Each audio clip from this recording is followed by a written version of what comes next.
We still see discrimination on a day-to-day basis, as we've seen in the Me Too campaign. And I think when it comes to peacekeeping, it's no different. So our vision is to see an operational environment, so those who work within peacekeeping sector are not exposed themselves to discrimination and gender-based exclusion, but also that in our operating environment we make sure that we know exactly who our population of concerns are, how many of them are men, how many are women, how many are girls, how many are boys, what the specific issues that they face, which might be based on gender, most oftentimes are based on gender.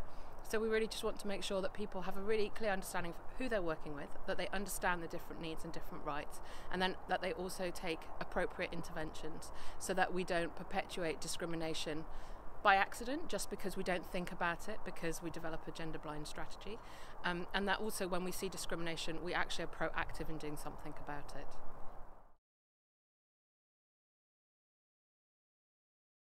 So the main challenges, we have numerous. Gender-based discrimination is a structural problem that we have in all societies. It's culturally based. Some of the norms that we have in our societies are so deeply entrenched that it's really difficult to challenge them. So people often with their head, they might think, yeah, gender equality is really important, but then do they follow that through with their heart? Do they genuinely believe it? And then do they follow it through with their feet? Do they actually take the necessary actions? So what we find now is that we've got an array of international conventions, we've got a really strong legal framework most of the time, but what happens is it's not implemented. And for that we actually need to have staff that are well trained, that actually understand the different tools that are available to them, that actually want to work in this field, that want to understand how their work affects men and women, boys and girls differently, and that they then get the resources and leadership time, decision making time to actually make that difference.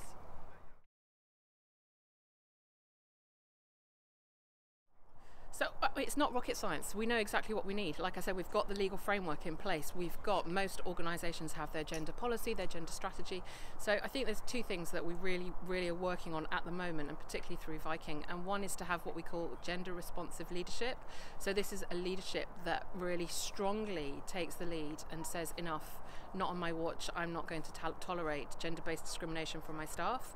I'm not going to tolerate gender blindness, and I'm going to stand up and do something about it, like the UN Secretary General has done, Antonio Guterres, with his strategy on gender parity. And he's really walking the talk. And so we need more leaders like that. And then we need people to start using the toolkits that we have. Instead of being reliant on the one gender advisor in their office, to actually think, well, this is part of my job. If I want to reach my target audience in the most effective way, I need to understand more about them and I need to tackle discrimination.